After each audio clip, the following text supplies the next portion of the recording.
শিক্ষা খাতে স্থবিরতায় দীর্ঘমেয়াদে ক্ষতির আশঙ্কা করছেন শিক্ষা গবেষকরা। এসব নিয়ে আলোচনা করতে আমাদের সঙ্গে যোগ দিচ্ছেন ধানমন্ডি থেকে মাধ্যমিক ও উচ্চশিক্ষা অধিদপ্তর মাউশির মহাপরিচালক অধ্যাপক নেহাল আহমেদ, এবং স্টুডিওতে আছেন ইন্ডিপেন্ডেন্ট টেলিভিশনের ডিজিটাল মিডিয়ার নির্বাহী সম্পাদক সেলিম খান। জনাব খান এবং জনাব আহমেদ, আপনাদেরকে স্বাগত জানাচ্ছি, আশা করছি ভালো আছেন। জনাব নেহাল আহমেদ, প্রথমে প্রশ্ন আপনার কাছে করতে চাচ্ছি আমি, সেটি হচ্ছে যে আমরা বলছিলাম যে এই মুহূর্তে আপনাদের প্রথম প্রাধান্য হচ্ছে এইচএসসি পরীক্ষা যেগুলো বাকি আছে সেগুলো এগিয়ে নেওয়া। এর বাইরে যে বিষয়টা আপনাকে জানতে চাচ্ছি যে স্কুল কলেজ কবে খুলবে। ভালো খবর হচ্ছে আগামীকালকে এই বিষয় নিয়ে একটি বৈঠক হচ্ছে। আগাম জানতে চাই আপনার কাছে, আপনাদের পরিকল্পনা কখন স্কুলগুলো খোলার?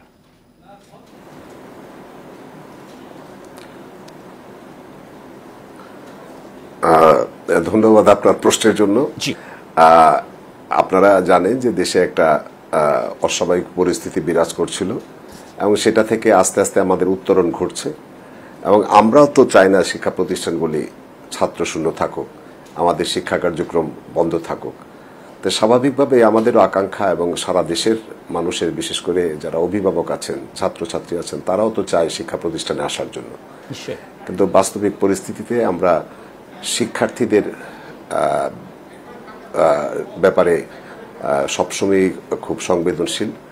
তাদের নিরাপত্তা, তাদের স্বাভাবিক কার্যক্রম যাতে ব্যাহত না হয়, এইসব ব্যাপারে আমরা সবসময় সংবেদনশীল।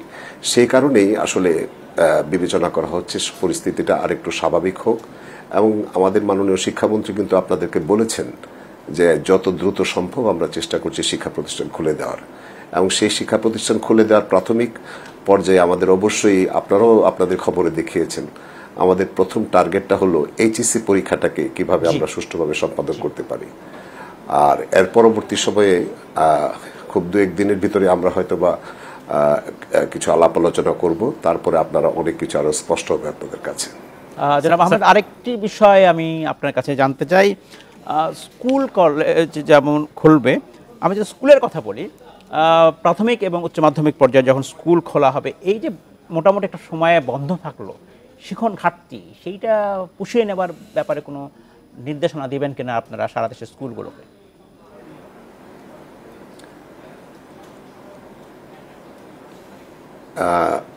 এই বিষয়ে আমাদের চিন্তা ভাবনা আছে, এবং আপনাদেরকে অবগতির জন্য জানাচ্ছি যে আমাদের যে নতুন কারিকুলাম, সেখানে এনসিটিভি থেকে যে আমাদের সময় সীমা বেঁধে দেওয়া হয়েছে যে 185 দিন আমাদেরকে শিক্ষা প্রতিষ্ঠান চালু রাখতে হবে, এবং এর মধ্যে কিন্তু 140 দিনে আমরা আমাদের কারিকুলাম শেষ করতে হয়, এবং আমাদের বাকি যে 45 দিন আছে, সেই 45 দিন কিন্তু সরাসরি বলবো যে 20 দিন আমাদের রিজার্ভ ডে আছে, এবং বাকি 25 দিন আমাদের অন্যান্য কার্যক্রম আছে।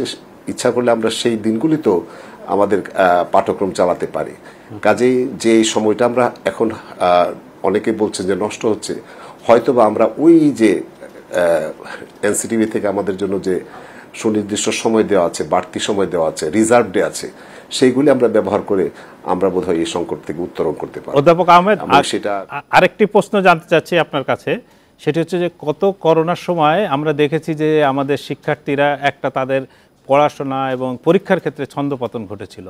আবার এই 2024-এ এসে বিশেষত এইচএসসি পরীক্ষার্থীদের ক্ষেত্রে একটা ছন্দপতন ঘটলো, এবং প্রায় আপনারা সিদ্ধান্ত নেবেন 11ই আগস্টের পরে, ফলে এক মাসের একটা গ্যাপ কিন্তু পড়ে যাচ্ছে।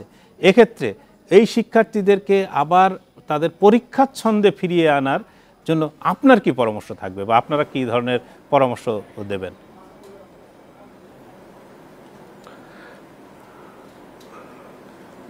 পরীক্ষার্থীরা যারা পরীক্ষার জন্য অপেক্ষা করছে, আমরা জানি যে এইচএসসি পরীক্ষাটা চলছিল, বেশ কিছু পরীক্ষা হয়ে গেছে, বিশেষ করে প্রধান পরীক্ষাগুলি হয়ে গেছে, তারপরে বেশ কিছু পরীক্ষা আছে।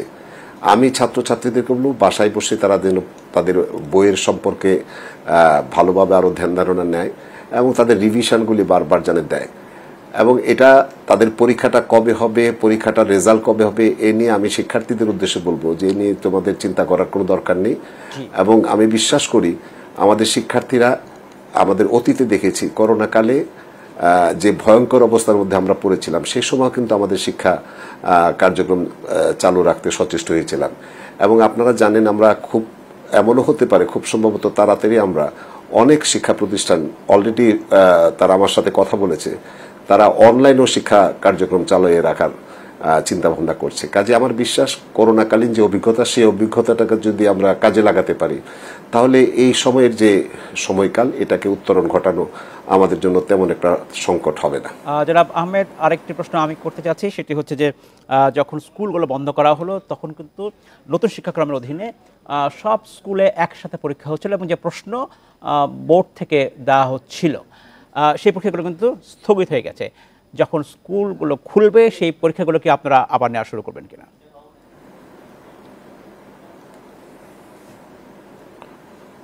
অবশ্যই অবশ্যই আমরা সেই পরীক্ষাগুলো আমরা নেব, এবং আমি বলেছি আপনাদেরকে যে আমাদের 20 দিন রিজার্ভ ডে এবং 25 দিন আছে আমাদের বিভিন্ন মানে কারিকুলাম বাস্তবায়নের জন্য আরো কিছু বিশেষ দিন আছে।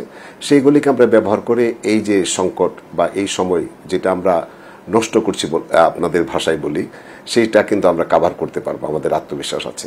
এবং আমাদের ছাত্রছাত্রীদের যাতে তেমন কোনো সমস্যা না হয় সেই প্রেক্ষিতে আমরা ব্যবস্থা নিতে পারবো ইনশাল্লাহ। অনেক ধন্যবাদ জনাব নেহাল আহমেদ আমাদেরকে সময় দেওয়ার জন্য। আমরা শুনছিলাম জনাব নেহাল আহমেদের কথা। জনাব সেলিম খান, ভালো খবর যে সরকার চিন্তা করছে এবং আগামীকালে এই বিষয়ে একটি বৈঠক, যে স্কুল কখন খুলবে।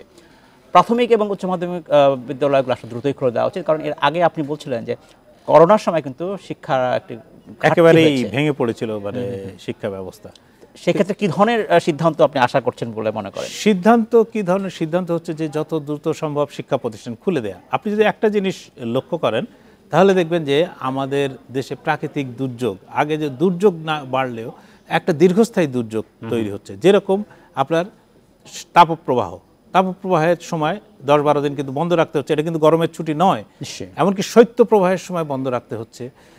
সিলেটে যখন ধরেন সিলেট সহ ও অঞ্চলে যখন বন্যা হচ্ছে তখন ওখানকার স্কুল কলেজ বন্ধ, ফলে স্বাভাবিক ছুটির সঙ্গে কিন্তু এই এগুলোকে দেখা যাচ্ছে না, এগুলো এসে যুক্ত হচ্ছে। ফলে আমাদের শিক্ষাক্রম, নতুন শিক্ষাক্রম আরো কিভাবে চালু করা যায়, এই জন্য সরকারকে নিশ্চয়ই কালকে আমরা আশা করবো যে কালকে একটা সুনির্দিষ্ট সিদ্ধান্ত আসবে এই বিষয়ে। আমরা সেটা আশা করি। অনেক ধন্যবাদ জনাব খান।